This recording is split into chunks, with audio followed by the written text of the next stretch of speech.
اور جو اس وقت حکومت میں ہمیشہ یہ ہوتا ہے کہ اسمبلی میں جو سب سے بڑی پارٹی اپوزیشن کی ہوتی ہے وہ دیگر پارٹیوں کو لے کر حکومت کو پریشرائز کرتی ہے،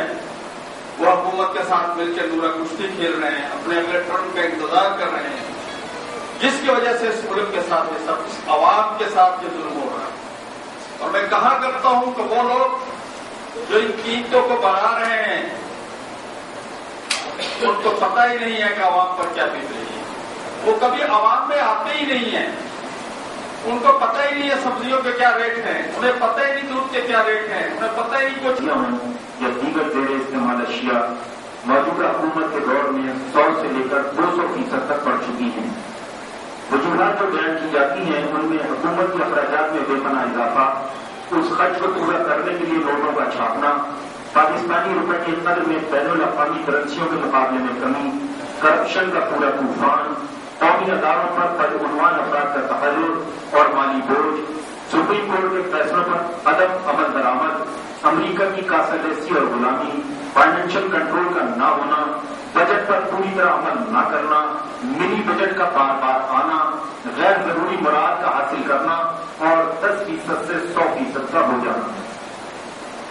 امریکہ کی خوشنودی حاصل کرتے کرتے پاکستان کو اس کی قانونی بنا دیا گیا ہے اور اپنے ذاتی مفاد کے لیے ٹھیک کا پیالہ ہر وقت ورلڈ بینک اور IMF کے سامنے اپنے ہاتھ میں لیے موجودہ نام نہاد جمہوری حکومت اپنے تمام اتحادیوں اور ساتھیوں پر سر اقتدار آئی ہے، مہنگائی، بے روزگاری، غربت، مفلسی اور جو بے چینی جو ہے وہ روز کا معمول بن گیا ہے۔ مہنگائی جو ہے وہ پہلے تو یہ ہوتا تھا کہ ایک مہنگائی کا ایک طوفان آتا تھا اور پھر وہ تھم جاتا تھا، لیکن اب اس وقت تو مہنگائی جو ہے مستقلاً ایک طوفان ہے جو کسی دن بھی تھمتا نہیں ہے اور قیمتوں میں اضافے جو ہیں روز افزوں ہوتے چلے جا رہے ہیں۔ خاص طور پہ اس مہنگائی کی ذمہ داری جو ہے وہ حکومت پر عائد ہوتی ہے، اس لیے کہ جو چیزیں حکومت کے کنٹرول میں ہیں وہ سب سے زیادہ مہنگائی کا سبب بن رہی ہیں، جس میں پیٹرول، ڈیزل اور پیٹرولیم پروڈکٹس ہیں، گیس اور CNG گیس ہے اور بجلی ہے۔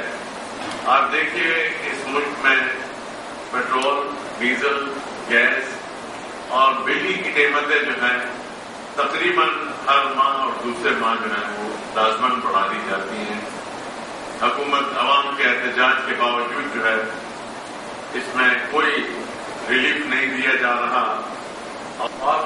تاجر جو ہیں وہ سیٹل ہو چکے تھے، پیاز پر دکان 1000 روپے 2000 روپے پتہ دینا ہے۔ اب یہ جو نئے کھلاڑی میدان میں آئے اور انہوں نے 500 اور 1000 کی جگہ لاکھ اور 5-5 لاکھ کی پرچیاں دینا شروع کی اور NPM والوں نے دیکھا کہ دوسروں کے بھی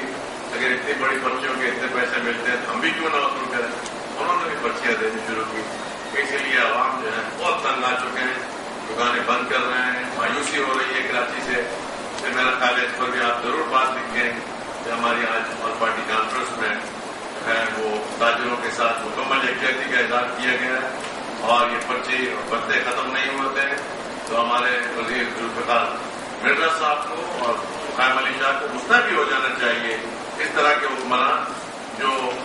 عوام کو تحفظ نہ دے سکیں اور ان لوگوں کے ساتھ کھڑے ہوئے ہوں، ان کی صفوں میں کھڑے ہوئے ہوں کہ جو دھمکیاں دے کے پرچیاں وصول کرتے ہیں، ایسے حکمرانوں کو ضرورت ہے۔ اللہ السلام